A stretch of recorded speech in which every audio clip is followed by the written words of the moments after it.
রোমে বাংলাদেশ হাউস পরিদর্শন প্রধান উপদেষ্টা অধ্যাপক ডক্টর মোহাম্মদ ইউনূস রোমে অবস্থিত বাংলাদেশ হাউস পরিদর্শন করেছেন।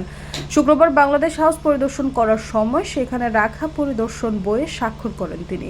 প্রধান উপদেষ্টা deputy press secretary Abul Kalam Azad Majumdar এ তথ্য জানিয়েছেন। শুক্রবার স্থানীয় সময় 9টা 25 কাতার থেকে রওনা হয়ে ইতালির স্থানীয় সময় দুপুর 2:15টায় রোমে পৌঁছান প্রধান উপদেষ্টা।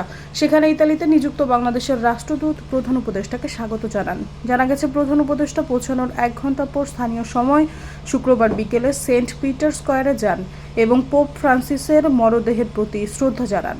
শনিবার সকাল 9:30টার দিকে পোপ ফ্রান্সিসের শেষকৃত্যে যোগ দেবার জন্য সেন্ট পিটার স্কয়ারে যাবেন ডক্টর ইউনূস। রোববার সকাল 8টার দিকে লিওনার্দো দা ভিঞ্চি রোম ফিউমিসিনো বিমানবন্দর ত্যাগ করবেন এবং সোমবার ভোরে দেশে পৌঁছানোর বলে আশা করা গেছে। সৈয়দা ফারিয়া, সমযোগ।